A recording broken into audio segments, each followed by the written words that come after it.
Pues muy agradecida por la confianza de mis pastores, ¿verdad? De permitirme estar aquí en esta hora. Ay, no sé si me escuchan bien porque el micrófono lo siento. ¿Sí se escucha bien? ¿Sí? Ok. El día de hoy traigo lo he titulado El pecado que Dios resiste, del cual es muy importante conocer este tipo de pecado. Y como versículo base, escogí el de Santiago 4:6. Lo traigo en dos versiones. La primera es de la Reina Valera, 1960, donde Dios resiste a los soberbios y da gracia a los humildes. Y en la otra versión de la Nueva Traducción Viviente, nos dice: Dios se opone a los orgullosos, pero brinda su ayuda a los humildes. Por consiguiente, el tema que preparé el día de hoy, vamos a hablar sobre el orgullo, ¿verdad? El orgullo es una de las emociones humanas más complejas y poderosas. Y decimos poderosas porque nos hace tener el control. Nos sentimos poderosos cuando somos orgullosos. Se puede describir como arrogancia, como autosuficiencia o desprecio hacia los demás. En pocas palabras, el orgullo nos hace sentir o nos hace egocéntricos y sentir que somos el centro de todo. El orgullo, cuando se instala en el corazón de algún miembro de la familia, puede convertirse en una barrera invisible pero poderosa que no permite el amor, que no permite la reconciliación y la comunicación entre ellos. El orgullo, en todos los ámbitos que nos desarrollemos y que estemos, el orgullo se manifiesta en actitudes como la incapacidad de pedir perdón, el deseo de tener siempre la razón, de no equivocarnos, de que lo que nosotros pensamos, hacemos, decimos, eso es lo correcto y no hay otra opinión mejor que la de nosotros. El rechazo a escuchar a los demás o el distanciamiento emocional como forma de castigo. ¿Cuántas veces no podemos hacer esto porque hay algo que no me agradó, no me gustó, no piensas como yo, no me interesa? Y hacemos ese distanciamiento y preferimos ni siquiera tocar el tema, ni verlos a los ojos, porque estoy molesto, porque no piensas como yo. Y se crea ese distanciamiento. Padres que no reconocen los errores frente a los hijos. Hijos que rechazan el consejo de sus padres. Matrimonios que se enfrían por el simple hecho de no ceder el uno del otro. Y se va acabando el amor y se convierte pues en una guerra de a ver quién es más fuerte, de a ver quién puede más. Una guerra de poder. Desde la perspectiva espiritual, especialmente en nosotros los cristianos, el orgullo es considerado uno de los principales obstáculos en la relación del ser humano con Dios. Es el pecado, y me gustaría que entendiéramos, porque es el pecado que llevó a la caída de Lucifer. Es el pecado que endurece nuestro corazón y nos impide reconocer nuestra necesidad de perdón, nuestra necesidad de ser guiados y nuestra dependencia de nuestro Dios. En esencia, el orgullo es la autoadoración y la autocomplacencia, lo cual se considera un pecado que Dios aborrece. Porque nosotros pensamos que las cosas que hemos hecho las hemos logrado por nosotros mismos. Y podemos decir, es que me lo merezco, es que yo valgo mucho, es que es mi esfuerzo, son mis méritos. Y dejamos fuera lo más importante, que es lo que Dios nos otorgó y nos dio. Sin importar muchas veces en esa condición que estamos, cegados y cerrados en nuestro corazón, porque no queremos perdonar, porque no queremos reconciliar, porque no aceptamos otra opinión,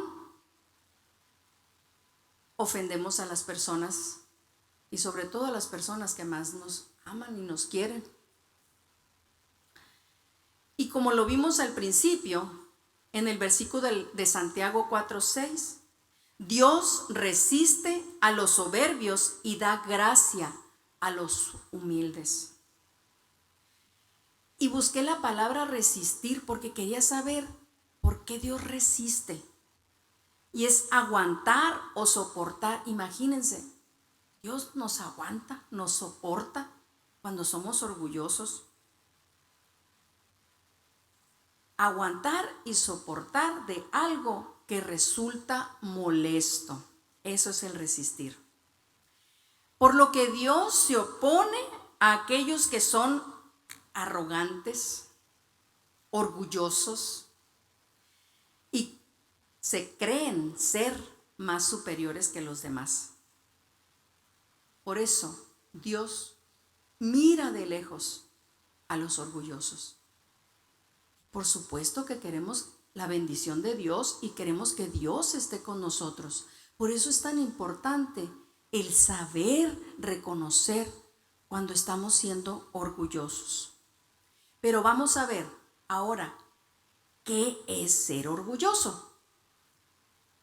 Porque esta parte es muy importante y es conocerla.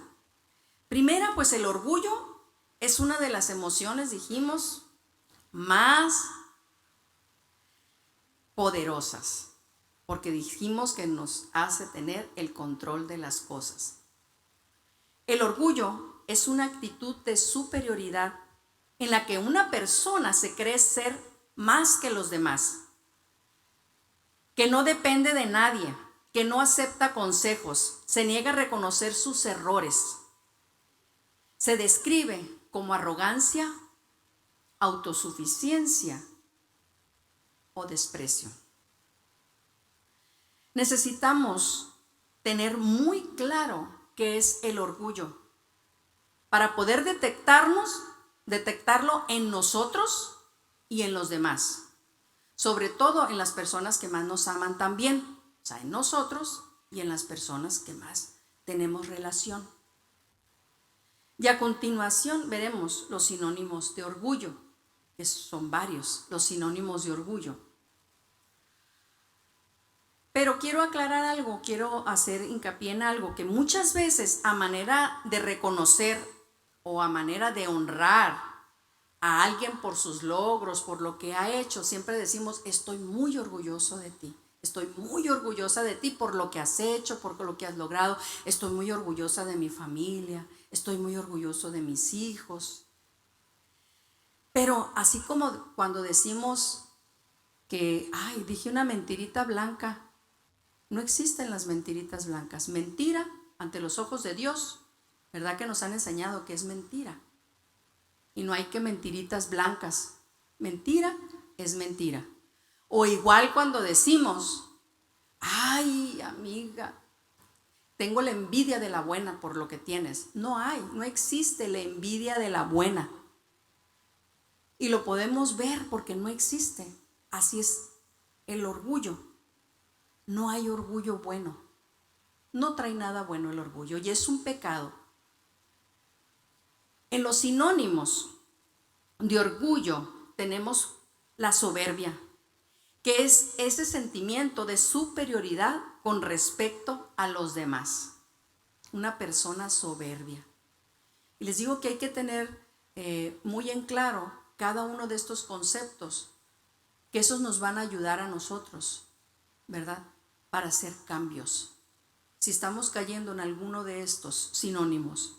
La arrogancia el que se cree ser experto en todos los temas, el que lo conoces todo y lo sabe. No sé si le han tocado personas así que si hablan de un tema de bicicleta, sabe de bicicleta. Si te hablan de un tema de carros, habla de carros. Si te hablan de comida, comida. Sí, todo lo saben. ¿Cómo le hacen? No sé. Muchas cosas las inventan, ¿verdad? Pero las dicen tan reales que si no sabes del tema vas a decir, ok, está bien. O decir, no me está diciendo la verdad, ¿verdad? Hay tanta arrogancia en eso, ¿verdad? Entonces, por consecuencia, si una persona sabe todo, cuando tú llegues a hablar con esa persona, pues no le va a interesar lo que tú digas, porque lo que él dice es la última palabra y nada más lo que él dice importa. Entonces ni siquiera te toma en cuenta tus opiniones o lo que tú puedas decir. La altivez, que es sentirse superior a los demás. La vanidad es una creencia desmedida de uno mismo, de sí mismo, sus propias habilidades o especialmente su apariencia física. Por eso en la imagen viene, porque a mí me llamó mucho la atención esta imagen del gatito. Es un gatito pequeño y se ve en el espejo como un gran león, como una melena. Esa es cuando tienen la apariencia desmedida, ¿verdad? Esa vanidad inflada, que te crees ser lo que no eres en realidad. La presunción, que es la actitud de una persona de presumir lo que tiene, de ventilarlo, de hacer que las demás personas lo sepan, que lo sepa todo el mundo. Se pavonea, es que yo tengo esto, es que yo tengo lo otro. No, yo tengo es que licenciatura, maestría, doctorado en cuestión de conocimiento, y si son posesiones, pues tengo una casa, tengo un carro, tengo un yate, no sé cuántas cosas puedan. Pero ¿saben qué? Hay personas que también son que tienen este defecto, esta parte de pecado de presumir hasta lo que no tienen. Presumen cosas que ni siquiera han logrado o han obtenido. Y en su mente, en su cabeza, pues las presumen. Engreimiento, que es demasiado convencido de su valer. Es que yo valgo demasiado y pues eso que tú me estás ofreciendo, pues no, es nada. Y es un creerse más de lo que es, ¿verdad? La autosuficiencia, cuando crees y estás convencido de no depender de nadie para tus necesidades, para tus decisiones y para lo que tú haces. En muchas clases de nuestros pastores, tanto de Sadoc y de Patti, nos han enseñado que nosotros no somos autosuficientes, siempre dependemos de alguien más. Simplemente para comprar las cosas del súper, necesitamos que alguien se haya levantado muy temprano en la mañana a cosechar las verduras, traerlas al mercado para poder que estén en exhibición, poderlas tomar nosotros, llegar a nuestra casa y poderlas cocinar. No se diga pues de las carnes, de cuántas cosas, la ropa que vestimos, todo lo que obtenemos, zapatos, maquillajes, todas las cosas, dependemos. Y es un conjunto de cosas que nosotros dependemos de los demás. Entonces, esta parte de autosuficiencia, y yo me acuerdo es que soy autosuficiente y yo me mantengo, yo me inspiro, y ese es nada. Ese es un deber, porque si no te vas a morir de hambre. Eso no es algo grande que hagas, no. Pero caemos en esto de autosuficiencia. La pedantería. Alguien que se preocupa demasiado de sus palabras, de esa precisión exagerada de lo que habla y dice, y su postura muy formal, pero todo en extremo. No se puede equivocar en nada, tiene que ir perfecto, hablar perfecto, todo. Esa es la pedantería. Ínfulas, sentirse grande o mejor que los demás, tener las ínfulas de grandeza. El desdén, que es el desprecio, cuando despreciamos, y muchas veces despreciamos pues a los que menos tienen, ¿verdad? Pero sí amamos a los que sí tienen, porque igual a lo mejor pensamos que algo vamos a obtener, ¿verdad? Pero ese es el desdén, el desprecio. La jactancia es burlarse de algo o de alguien. Y muchas veces hacemos esto y decimos y ofendemos a alguien por una burla, por esa jactancia. Y, no, es que era broma, era bromita. Y pues no caemos bien, ¿verdad? Cuando nos burlamos de las demás personas o de alguien. La petulancia es una forma de arrogancia que se manifiesta en una actitud engreída y despectiva hacia los demás. Y por último, el endiosamiento. Es sentirse el ombligo de todo, el centro de todo y elevarte al máximo. Es ser egocéntrico a la máxima potencia. Hay una palabra en 1 Corintios 4:7 donde se nos dice: ¿quién te distingue de los demás? ¿Qué tienes que no hayas recibido? Y si lo recibiste, ¿por qué presumes como si no te lo hubieran dado? Y es exactamente, porque todo lo bueno, todo lo que tenemos, todo lo que somos, lo hemos recibido de nuestro Padre, de nuestro Dios. Y miren, todos, absolutamente todos batallamos con el orgullo. Todos. Y ahorita pueden decirse, díganle a su compañero que está a la derecha y el compañero que está a la izquierda. Todos batallamos con el orgullo, pero díganselo. Todos batallamos con el orgullo, porque es cierto. Y así sirve de que se despiertan un poquito, porque a lo mejor como que los estoy durmiendo, ¿verdad? Y miren, si te cuesta trabajo perdonar o pasar la ofensa, si sientes que merece tu castigo, tu desprecio, hacerle esa ley del hielo, mejor ni le voy a hablar. Siendo indiferente, cuando menos lo tienes en indiferencia por un tiempo, eres orgulloso. Eres orgulloso. Si crees que tus ideas, tus comentarios, tus pensamientos, tus opiniones son mejores que las demás, eres orgulloso. Si no te gusta el consejo y solo quieres hacer las cosas a tu manera, a tu modo, eres orgulloso. Si te encanta aparentar lo que no eres, eres orgulloso. Disfrutas presumir, mostrarte, ventilar tus logros, lo que has hecho en la vida, eres orgulloso. Si sientes un repudio cuando alguien sobresale más que tú o brilla más que tú, eres orgulloso. Si te comparas con otros y quieres lo que los otros tienen, eres orgulloso. Te encanta criticar, hablar mal de las personas, de las demás, para sentirte mejor y más grande, eres orgulloso. Y si crees que todo lo que tienes y has logrado es por tus méritos, por tu esfuerzo o tu inteligencia, eres orgulloso. Y pudiéramos decir muchos más, porque cada uno sabe que hay muchos más. En Proverbios 8:13, en el inciso B, en la segunda parte, donde dice: yo aborrezco el orgullo y la arrogancia, la mala conducta y el lenguaje perverso.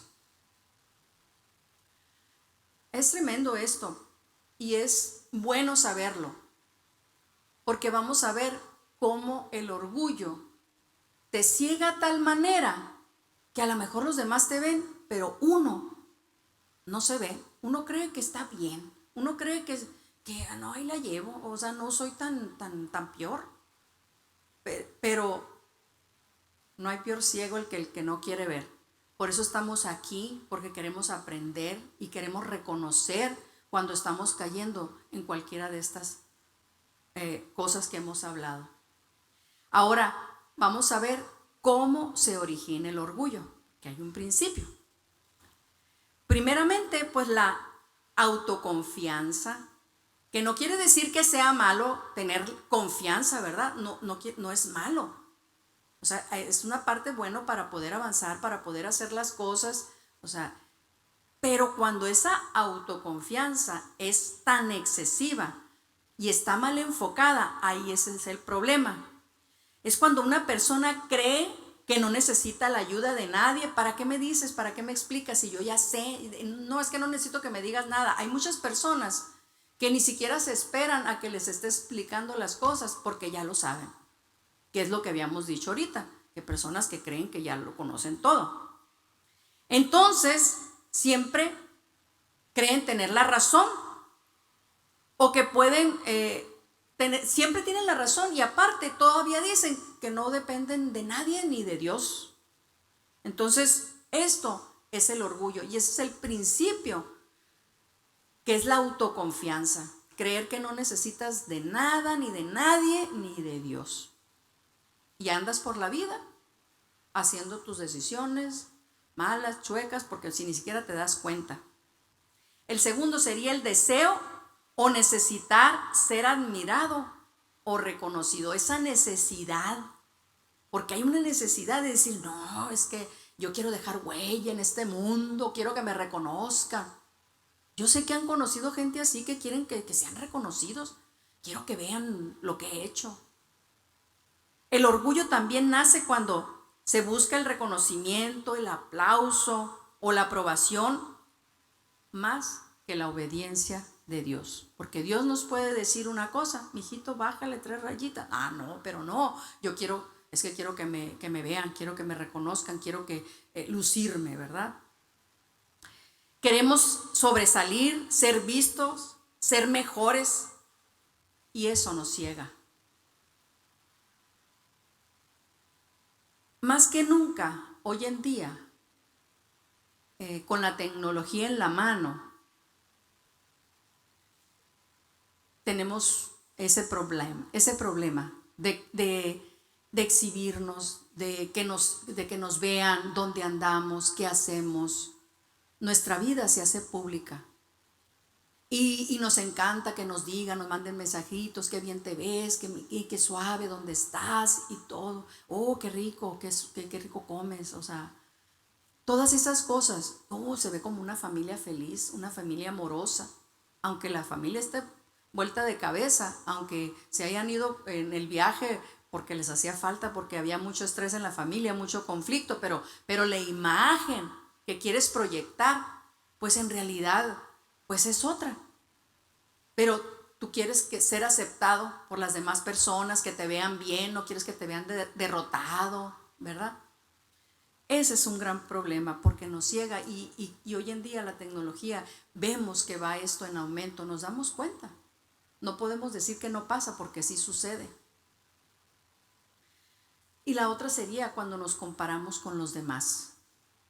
Y esto es triste, porque cuando nos comparamos con otras personas, nos sentimos superiores. Pero somos medio tramposillos porque nos comparamos siempre con alguien que está más abajo que nosotros para sentirnos grandes. No nos comparamos con alguien arriba, ¿verdad? Porque vamos a quedar mal. Y de esa manera, al compararnos, pues alimentamos nuestro orgullo. Esas ganas de sentirme grande, de sentirme más que la otra persona. En vez de ver a los demás como compañeros, en vez de ver que somos un equipo, de que podemos trabajar juntos, de que podemos salir adelante, de que cada quien tiene habilidades, cada quien tiene sus debilidades y también sus cosas buenas, ¿verdad? No somos perfectos, pero en lugar de hacer ese equipo y embonar y trabajar juntos, llámese en el trabajo, en la familia, en donde quiera que ustedes vayan a desarrollarse, si no hacemos esto de estarnos comparando, podremos salir adelante. En vez de vernos como rivales, como una competencia de ver quién sabe más y quién puede más. En Romanos 12:3 nos dice que no tenga más alto concepto de sí que el que deba tener, sino que piense de sí con cordura. No pensemos más de lo que somos. La cuarta sería la falta de gratitud y dependencia de Dios, cuando no somos agradecidos. El orgullo, este orgullo brota cuando creemos que lo que tenemos y lo que hemos logrado, todo es por mérito propio. Yo lo hice, es que yo me esforcé, es que yo hice esto y aquello. Y crees que lo hiciste por los méritos propios. Y olvidamos que todo lo bueno, absolutamente todo, viene de Dios.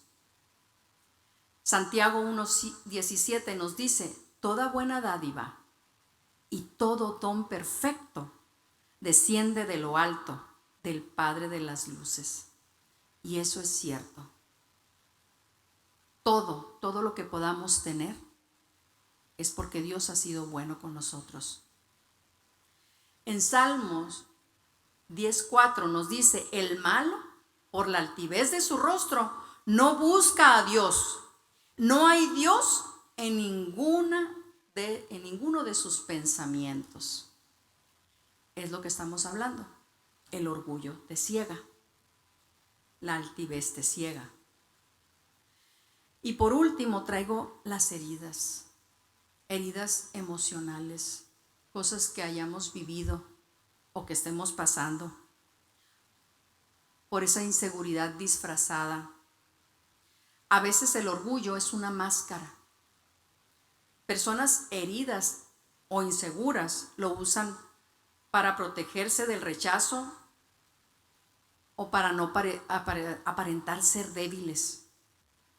Pero en realidad es una barrera que impide relaciones sanas. Por eso el que está herido, el que se siente menos, hace ese disfraz, esa careta. Pero, ¿qué dice Dios con respecto al orgullo? Es muy importante saber qué dice Dios. En la Biblia, el orgullo casi siempre se refiere a una actitud negativa que aleja al ser humano de Dios. Es el pecado que lleva al hombre a creer que no necesita de Dios, que puede vivir por sus propias fuerzas, por su inteligencia, por su sabiduría, porque se siente que todo lo puede, se siente invencible. En Proverbios 16:18 nos dice: antes del quebrantamiento es la soberbia, y antes de la caída, la altivez de espíritu.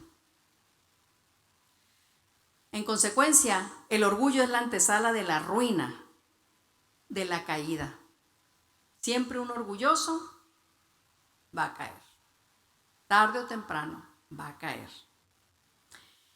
A continuación, preparé algunas historias bíblicas sobre el orgullo. Estas historias nos muestran cómo el orgullo puede llevar a la caída, a la separación de Dios o al sufrimiento, tanto en líderes como en personas comunes como tú y como yo. O sea, esto no es como que para un grupo nada más, no, eso es para todos. El origen del orgullo, que lo hemos visto en clases pasadas cuando vimos la rebelión y todo, es la caída de Lucifer. En Isaías 14:12-15 nos dice: ¿cómo caíste del cielo, oh lucero, hijo de la mañana? Cortado fuiste por tierra, tú que debilitabas a las naciones, tú que decías en tu corazón: subiré al cielo en lo alto, junto a las estrellas de Dios. Levantaré mi trono y en el monte del testimonio me sentaré a los lados del norte. Sobre las alturas de las nubes subiré y seré semejante al Altísimo. Mas tú, derribado eres hasta el Seol, a los lados del abismo. Y sabemos que Lucifer era un ángel hermoso. Dios lo había hecho hermoso, pero se llenó de orgullo y quiso ser como Dios. Se igualó a Dios. Y como resultado de su arrogancia, de su soberbia, se llenó tanto de orgullo que quiso ser como Dios y quiso estar ahí, en ese lugar donde estaba Dios, ahí quiso entronarse. Como resultado fue expulsado del cielo y cayó a lo más bajo, porque quedó destituido de la presencia de Dios. Y no se quedó en paz Lucifer, porque convenció a la tercera parte de los ángeles, sabemos la historia, que también se llenaron de orgullo y tuvieron el mismo final, destituidos de la presencia de Dios. Imagínense estar en la opulencia, estar en lo más alto. O sea, ya ¿qué necesitaba? Nada necesitaba, pero el corazón se le llenó de orgullo y quiso más, no se conformó, no fue agradecido. Lo que Dios le dio le fue insuficiente. La segunda historia, que es la de Saúl, un rey que dejó que el orgullo tomara su trono. Y lo vemos ahí en 1 Samuel 13:15, ahí lo pueden leer. Pues Saúl fue el primer rey de Israel escogido por Dios y ungido por el profeta Samuel. Fíjense, Saúl al principio era un hombre, pues era humilde. Había sencillez en su corazón, no había arrogancia, no había nada. Inclusive dice la palabra que era tímido. Era tímido y cuando lo llamaron para ungirlo como rey, él no quería, él estaba escondido allá, no quería ni que lo vieran. Pero al tiempo, con el reinado, pues se le subió el ser rey. El ser rey y el ser el ungido de Dios, ¿verdad? Entonces, con el tiempo, pues su corazón pues se llenó de orgullo. Y vamos a ver dos actos que él hizo, pues que perdiera su trono. El primer acto de orgullo fue en 1 Samuel 13, ahí está. Fue cuando tenían que ir a la guerra contra los filisteos. Necesitaban ir a pelear con los filisteos porque pues los filisteos le estaban haciendo la guerra y no dejaban al pueblo de Dios estar tranquilos, estar en paz. Siempre ofrecían holocausto para pedirle a Dios que los acompañara en la guerra y pues salir victoriosos. Estaba el pueblo reunido y estaba Saúl pues impaciente porque no llegaba Samuel, el profeta, para hacer el holocausto, porque era el indicado para hacer el holocausto. Pero Saúl se le ocurre la gran idea de que ¿para qué necesito a Samuel si yo lo puedo hacer? Yo soy el rey y yo puedo tomar esa decisión. Empieza a hacer el holocausto y llegó Samuel y se quedó impresionado porque sabía que era un mandato y que era un quebrantamiento de la ley de Dios. Y sabía que eso pues era malo, que no era lo correcto. Y Samuel le dijo: has hecho locamente, ahora tu reino no será duradero. Le advirtió que su reino no iba a ser duradero. Pero hubiera sido bueno que de ahí no hubiera hecho nada, que hubiera sido lo único. A lo mejor si se hubiera arrepentido y hubiera pedido perdón a Dios, pero había mucha arrogancia, había mucho orgullo en el corazón de Saúl. El segundo acto fue en 1 Samuel 15, cuando tenían que ir a la guerra contra los de Amalek. Dios le había dado la orden por medio del profeta Samuel de ir contra los amalecitas. Estos amalecitas eran sanguinarios, eran terroristas, ladrones, violadores, mataban a la gente, robaban todo, saqueaban. Eran malos, tremendamente malos. Y Dios sabía que si no destruían a ese pueblo, de Amalec, pues nunca iba a estar tranquilo el pueblo de Israel, el pueblo escogido de Dios. Entonces da ese mandato y le dice: destruyes todo, todo, hombres, mujeres, niñas, niños, hasta los de pecho. Matan al rey, dice, y todo lo que hay, todo su ganado, todas sus pertenencias, todo, absolutamente todo, lo van a destruir. Ellos eran pues adoradores de otros dioses, hacían sus monumentos o sus dioses con oro, ¿verdad? Pero ¿qué fue lo que pasó? Cuando fueron al encuentro con los amalecitas, lo primero que hizo Saúl fue perdonarle la vida a Agag, al rey de los amalecitas. Le perdonó la vida. No sé por qué le perdonó la vida, si tenía el mandato de que tenía que destruir a todos. Y también se quedaron con lo mejor, con todo el ganado gordito, bonito, el más engordado, con todo lo que les pareció agradable, con eso se quedaron. Lo demás lo desecharon, lo acabaron. Y ahí van, por el camino. Cuando Samuel lo encontró a Saúl,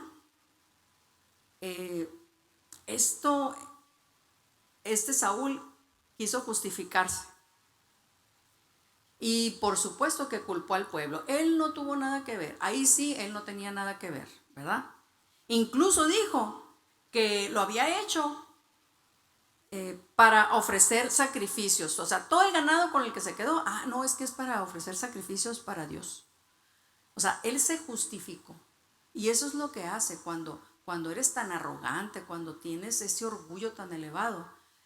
Cuando te encuentran con algo y no hayas que decir, pues ya le echas la culpa de al lado, a la otra persona, ¿verdad? A causa de su orgullo y la desobediencia, Dios rechazó a Saúl como rey y eligió a David, un hombre conforme a su corazón. El orgullo de Saúl se mostró en su autosuficiencia, su desobediencia y su necesidad de quedar bien, porque a él le interesaba quedar bien con el pueblo, más que obedecer a Dios. Quiso gobernar a su manera, hacerlo a su forma, y eso lo apartó del propósito de Dios. El orgullo prefiere excusas que la humildad, y la humildad prefiere la obediencia.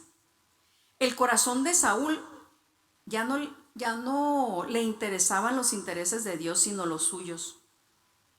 Dicen que Saúl se levantó, yendo a Carmel, se levantó un monumento en honor a él, por su grandeza y por toda la hazaña que había hecho. Imagínense hasta dónde tenía su orgullo. La otra historia es de Nabucodonosor y su orgullo, y lo vemos en Daniel 4. Nabucodonosor fue uno de los reyes más poderosos de Babilonia. Esta historia ya la hemos visto. Conquistó naciones, levantó un gran imperio majestuoso y construyó una ciudad enorme, grande. Un día, mientras caminaba en ese lugar tan hermoso, tan bello, en ese palacio grande, dijo con orgullo: ¿no es esta la gran Babilonia que yo edifiqué con la fuerza de mi poder y para gloria de mi majestad? Eso lo vemos en el versículo 30. En ese momento de autosuficiencia y de arrogancia marcó el inicio de su caída. Dios ya le había advertido en sueños, fíjense, hubo la advertencia en sueños, interpretado por el profeta Daniel, que sería humillado si no se arrepentía del orgullo. Fue advertido. Qué bueno es Dios, ¿verdad? Porque nos advierte siempre. Y le dijo: ¿sabes qué? Bájale, porque si no vas a ser humillado. Como en la clase que hemos visto, con las clases de la pastora, cuando nos dio el sistema de corrección, que Dios nos advierte, nos amonesta y nos castiga si no hacemos caso, pues viene el castigo por parte de Dios. Y vean por qué viene el castigo, porque no hacemos caso a veces a las advertencias, lo que Dios nos está diciendo, nos está marcando. Cuando nos estamos elevando, pues Dios nos llama la atención. Como resultado, Dios lo humilló, quitándole la razón por un tiempo. Vivió como un animal, literal. 7 años estuvo como una bestia y dormía en el campo, comiendo hierba. Habiendo hecho toda esa grandeza, todo ese poderío, esa majestuosidad de imperio, lo perdió todo. Pero finalmente levantó los ojos al cielo y reconoció que solo Dios tiene el verdadero poder y gloria. Ahí cuando lo reconoció, su razón fue devuelta y también su reino. En Daniel 4:3 nos dice: ahora yo, Nabucodonosor, alabo, engrandezco y glorifico al Rey del cielo, porque todas sus obras son verdaderas y sus caminos justos, y él puede humillar a los que andan con soberbia. El mismo Nabucodonosor, que ni siquiera era su Dios, pudo reconocer a nuestro Dios. Nabucodonosor aprendió, pues por las malas, que el orgullo ciega el corazón y hace que el hombre se crea mucho más grande que Dios. Pero cuando se humilló, Dios lo restauró. Dios puede derribar al más alto, pero también levantar al que se arrepiente. Y aquí hay algo de por qué elegí esta clase, porque hay algo de mi historia, algo que yo viví hace ya tiempo.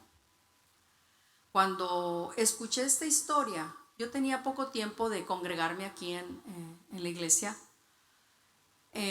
Escuché esta historia de Nabucodonosor por parte de mi pastora, y a mí esta historia me impactó demasiado. Me impactó tanto porque en cierta manera fue algo que yo viví, fue algo que yo pasé. Yo tenía poco tiempo pues de haber llegado aquí a la ciudad de San Luis. Les voy a decir un poco de por qué les digo esto. Yo tenía poco tiempo de llegar. Yo venía de pues un fracaso sentimental. Venía destrozada, deshecha, sin nada. Venía solamente con mi hija. Y venía yo todo el camino, lloré mucho. Traía yo a mi hija y luego aparte yo traía nada más lo que llevaba puesto y un poquito de ropa. Toda mi ropa la tuve que dejar. Traía en bolsas, ni siquiera maleta traía.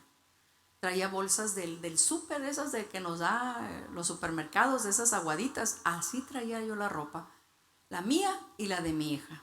Imagínense. Y solamente yo traía 3,000 pesos. ¿Qué iba a hacer de mi vida? No sabía. Yo venía acá a San Luis y vine yo a San Luis porque en ese tiempo yo tenía ya 2 hermanos viviendo aquí. Bueno, en ese tiempo ya habían 3 hermanos y mis padres. En cierta manera yo vine a refugiarme. Yo no sabía dónde ir. No tenía un lugar donde estar. No tenía casa, no tenía nada, absolutamente nada. Y decidí venirme para acá. Y en tiempo pasado yo he vivido en muchas partes. Yo soy de la ciudad de Obregón. En mayor parte de mi vida la había vivido ahí, pero de alguna manera yo sabía que ese lugar no iba a estar yo. Y viví en otros lugares. Viví en Guaymas, viví en Ensenada, viví hasta en Nueva York. Estuve un tiempo viviendo allá. Y pues la vida daba muchas vueltas. Yo ya venía de Guaymas y llego aquí. Y curiosamente yo siempre, en cada lugar donde yo vivía, le hacía una pregunta a Dios. Yo no conocía a Dios como lo conozco ahora. Tenía esa relación distante en cierta manera de que cuando me sentía muy mal hablaba con Él. Y yo siempre le preguntaba, Dios, ¿voy a vivir aquí?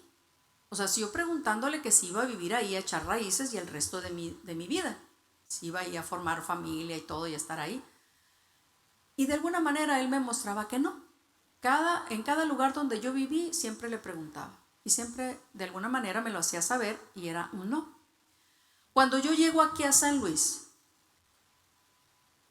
tenía poquitos días de estar aquí y le hago la misma pregunta a Dios. Dios, voy a vivir aquí ya el resto de ni siquiera terminaba yo de decirle la frase, del resto de mi vida, aquí voy a morir en este lugar. Cuando Dios me lo hizo saber de que este era el lugar, y lo primero que hice fue a buscar un mapa. Me fui a la papelería a buscar un mapa. Bueno, pues si aquí me voy a quedar, tengo que ver, conocer la ciudad, los lugares importantes que hay. Era una ciudad pequeña. Pero ¿saben una cosa? Dios puso un amor hermoso en este lugar. Yo amé San Luis. Yo veía a la gente, amaba a la gente. Veía a la gente sencilla, platicadora. No la veía con ínfulas de creerse más, porque vivía en otros lugares donde la apariencia era muy importante, cómo te veías y todo.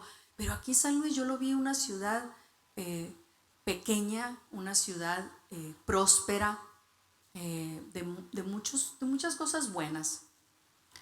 Y cuando llegué pues hacía mucho calor. Pero ese calor sabroso, digo, porque era caliente, sentía que me daban como un fogonazo. Porque yo he sentido calor, pero el húmedo es peor. Los que conocen el calor húmedo saben que es un sudar y estar sude y sude y sude y no te sientes a gusto. Es más, no estás a gusto en ningún lado. Del otro modo te pones en una sombrita aquí en San Luis y ya sientes como que te refrescas. O te haces mentalmente como que te refrescas. Es diferente. No sé, pero Dios puso ese amor aquí en San Luis. A lo que voy es lo siguiente. Miren, Dios es tan bueno. Porque cuando yo llegué sin absolutamente nada, me empezó a bendecir tan grandemente que yo decía, es que esto no es de mí, esto es de Dios, yo no puedo ser, es de Dios. No hay manera que sea de mí. Inmediatamente conseguí trabajo. Un trabajo ganaba bien, ganaba muy bien. Entonces todo lo que yo le pedía a Dios me lo concedía. Pues, Señor, es que no tengo carro. Y donde ya trabajaba, no sé, Dios mueve las cosas. Yo tenía poquito tiempo, no tenía ni 2 meses y me dan un carro. Me dan un carro que lo fuera pagando como yo quisiera, como yo pudiera. Imagínense, pues tengo mi carrito. No era un carro supermodelo, pero era un carro que me movía, porque yo en realidad yo usaba camioncitos a pie, caminaba mucho, porque donde yo vivo en Los Portales, en ese tiempo, en primer lugar no estaba pavimentada la calle, me entraba tierra por todos los pies, y luego iba caminando, no había taxis, no había camioncito, me tenía que ir casi cerca hasta el seguro, caminaba muchísimo para poder llegar a un lugar donde llegara el camioncito o a tomar un taxi. Entonces estaba terrible la cosa, pero no importa, yo estaba con mi hija y ya estaba con todo el porvenir, ¿no? Tengo el trabajo y luego le pido a Dios una casa. Las personas, porque yo dije, Señor, yo quiero una casa, y donde iba caminando, una casita como esta o una casita como aquella, Dios me concede también una casa. La adquirí por medio de un crédito, pero ya tenía casa. Las personas que me estaban vendiendo a mí, los constructores del fraccionamiento, les decía, ¿cómo son de malos ustedes para vender? Yo los tengo que andar correteando. ¿Y no nos quieres ayudar? Claro que sí, yo les ayudo. Ya tenía 2 trabajos, trabajaba mucho. Ya tenía 2 trabajos, ya vendía. Cuando yo empiezo a vender, pues dejo el otro trabajo y me concentro en lo que es ventas. Y yo me desesperaba porque hacía la venta, pero la persona que armaba los créditos pues no sabía. Dios me dio la sabiduría, me dio la inteligencia, y hoy lo reconozco y digo, es que no era de mí, era de Dios. Me dio la habilidad para poder llenar y ya, aquí está el expediente, vamos a firmarlo. Y estaban azorados. Y así fue creciendo. Entonces después llega el momento de independizarme. También eso fue un gran milagro porque pues no tenía local, no tenía nada, y llega el arquitecto Fimbres y me dice: Alma, y tengo un localito, si quieres te lo rento, y cuando tú ya tengas dinerito me pagas renta. Pero sí, pero ¿cuánto le voy a pagar? 3,000 pesitos en aquel tiempo, pero ya que puedas. ¿Quién te da un lugar así? No hay nadie. Y pues lo fui habilitando. Cuando fui armando la empresa de la inmobiliaria fue increíble también, porque hagan de cuenta que Dios me puso aquí en la mente todo como lo tenía que armar. En la vida había tenido una empresa donde tenía que distribuir los escritorios, que tenía que comprar, que cuántas computadoras, que las refrigeraciones, que si daba un recibidor para recibir a la gente. Todo me lo dio Dios. Todo ese conocimiento me lo dio Dios. Yo sabía que era de Dios. Sabía, porque decía: es que esto no puede ser de mí. Hasta yo me asustaba, decía: es que este no es mío. No sé, ¿cómo voy a saber? Yo no, obvio no sabía. En ese tiempo yo conozco a Fernando, hicimos muy buena pareja, apoyándonos con trabajo. Empezamos a construir. Amo a mi esposo. Empezamos a construir, imagínense, ya no nomás era una inmobiliaria de venta de casas, también empezamos la constructora. En ese tiempo comprábamos terrenos, Fernando se encargaba de todo lo que era la construcción, todo ese equipo de trabajo, se empezó a armar de equipo, todo iba en auge, era una cosa tremenda, imparables. Era una cosa que decías: es que esto está asombroso, esto, híjole, y ya no hallaba dinero, y entraba dinero, y qué suave, y qué suave.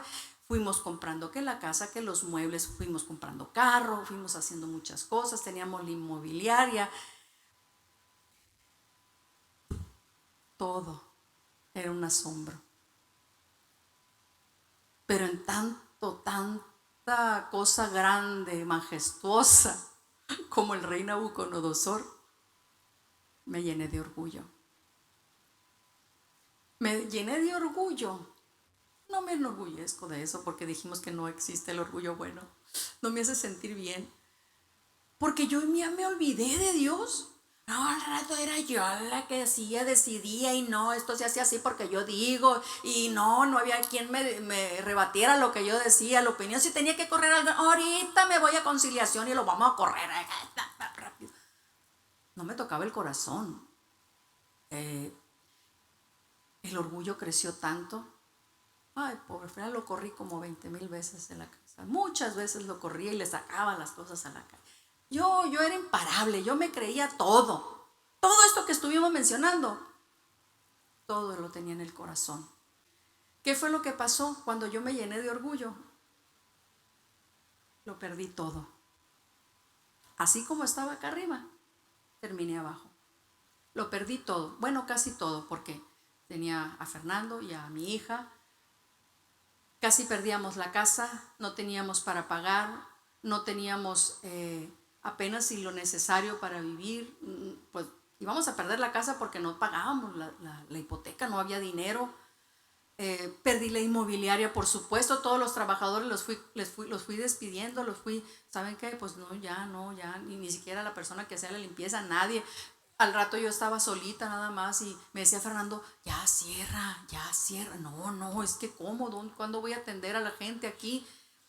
Fue una cosa que yo me rehusaba a soltar, pero llegó el momento en que tenía que cerrar, cerrar todo. Ya no había ventas, ya no había nada. En ese tiempo estuvimos también con las reestructuras de las casas, las habilitaciones de las propiedades, y las vendíamos. Era un auge, como les digo, pero todo lo perdí por el orgullo, todo absolutamente. Pierdo todo, y ahí estoy agarrando el periódico para buscar trabajo. Fernando, pues vete a trabajar a ver en lo que era, porque ya no había constructora, no había inmobiliaria, no había nada. Y veo un anuncito así pequeño y dice: contratamos a las personas y que no sé qué, y que si tienen computadora y todo eso, créditos educativos. Pues agarro ese trabajo yo de créditos educativos. ¿Era una gran diferencia? Una gran diferencia, pero dije: necesitamos trabajo, necesitamos vivir, subsistir.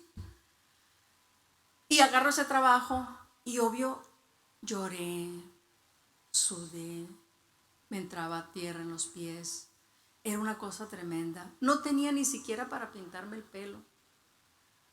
Ahorita ya no me preocupa, ¿eh? Por ejemplo, yo ahorita traigo lleno de canas, pero no me importa. Pero en ese tiempo para mí era, ¿cómo? O sea, ni siquiera para pintarme el pelo, era tragedia total. O sea, la apariencia, que fue lo que vimos, eran cosas que a mí me daban para abajo. Obvio que caí en depresión. Es más, llegué tan mal que ya ni siquiera tenía deseos de vivir. A ese grado cayó mi depresión, mi tristeza, mi angustia, mi temor. Siempre decía, pero es que ya no estoy tan joven. ¿Qué va a pasar de mí cuando esté más grande? ¿Qué voy a hacer? Se me caía el mundo.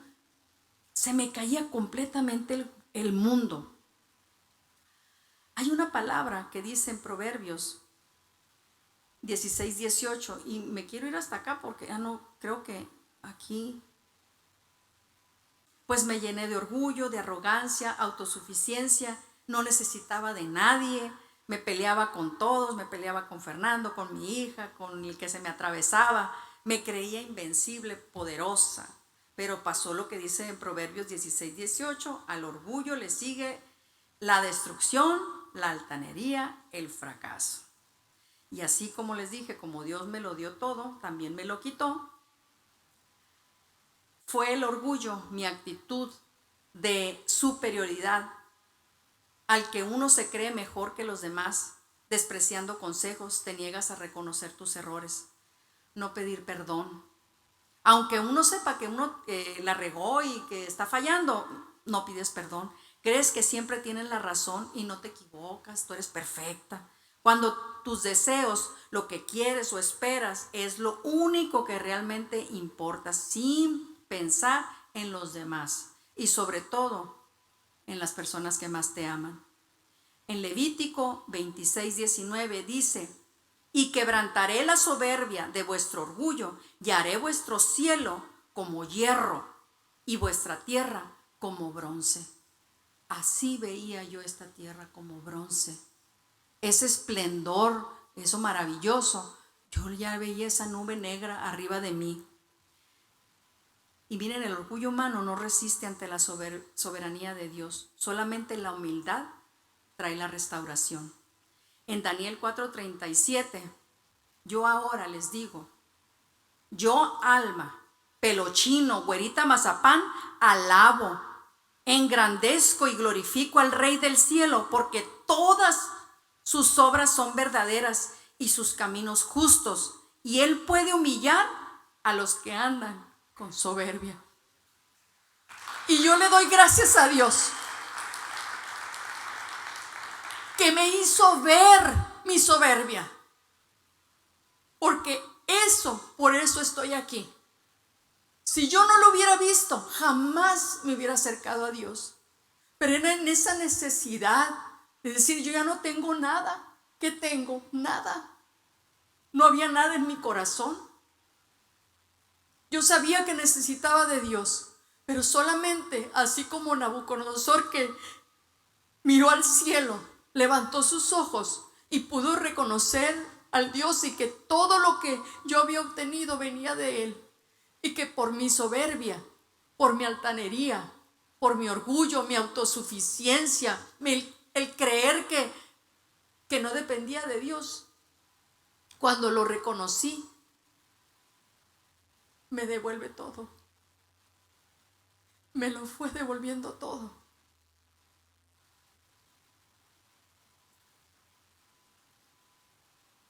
Por el orgullo no vemos nuestra condición, esa condición pecaminosa, y ese camino nos lleva cada vez y lamentablemente a separarnos de Dios.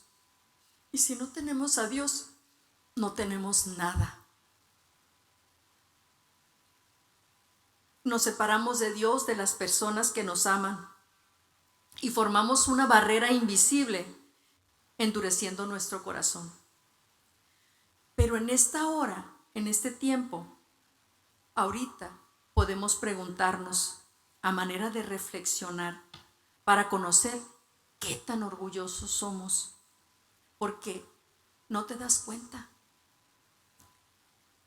¿Cómo reaccionamos cuando nos corrigen. Nos molestamos, contestamos con palabras hirientes, escuchamos con humildad o respondemos con orgullo. Podemos reconocer un momento en que el orgullo nos causó problemas o simplemente hacemos como que no pasó nada. ¿Hay alguna conversación pendiente que no se haya tenido por el orgullo? Hay palabras no dichas o abrazos retenidos por no querernos ver débiles. ¿Estamos dispuestos a pedir perdón cuando nos equivocamos? O mejor no digo nada, me quedo callado. ¿Podemos aceptar la corrección sin responder con altivez, con altanería? Criticamos con facilidad. Queremos que todos se enteren de nuestros logros o de lo bien que hacemos las cosas. Nos ofendemos con facilidad cuando alguien no nos reconoce o no nos saluda, o no le hablamos o no visitamos a la persona porque decimos que la misma distancia hay de aquí para allá y no lo hacemos. Todas estas cosas hay que reconocerlas. Y Dios habla a nuestro corazón el día de hoy. Y así como yo no veía, porque cuando uno lo ve con sus ojos, uno pues está bien, uno minimiza el pecado, lo hace chiquito, se justifica. Pero ¿cómo nos ve Dios? Si realmente nos interesa cómo nos ve Dios, el único lugar donde podemos estar es a la luz de Él. Y que Él nos muestre y Él nos vea, y que cuando vemos esa enseñanza, cuando escuchamos esas historias, simbre nuestro ser y nos haga reconocer cuando estamos mal. Porque ¿cómo vamos a cambiar? ¿Cómo vamos a ser mejores? ¿Cómo decimos, Señor, yo te amo y quiero ser mejor y quiero hacer tu voluntad, si realmente no vemos nuestra carnalidad, no vemos en lo que estamos fallando? Pero ¿saben una cosa? Hay esperanza en Jesús, en nuestro Dios. Vencer el orgullo comienza cuando dejamos de vivir para nosotros mismos. Ahí es cuando realmente dejamos el orgullo. Nos despojamos. Proverbios 3, el 5 al 6, nos dice su palabra: fíate de Jehová de todo tu corazón y no te apoyes en tu propia prudencia.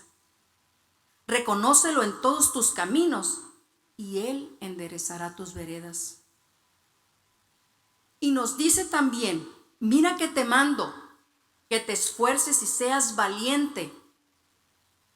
No temas ni desmayes, porque Jehová tu Dios estará contigo donde quiera que vayas. Donde quiera que estés, Él estará contigo. Esa es la clase que yo tenía preparada para hoy. Y yo quiero que, ya he terminado mi clase, que nos pongamos de pie, vamos a orar y vamos a pedirle a Dios que nos ayude a ver nuestra debilidad así como Él la ve, no como nosotros la vemos o como los demás nos dicen que somos, porque nos podrán ver que somos muy a todo dar y que somos muy suaves y todo, pero realmente a los ojos de Dios eso es lo que realmente importa. Porque esa es la única manera, la única forma en que nosotros podemos ser mejores. ¿Y quién no quiere tener la felicidad, la paz, la tranquilidad, la bendición de Dios? Todos queremos eso. Dios nos dice: acércate a mí. Él es el único camino.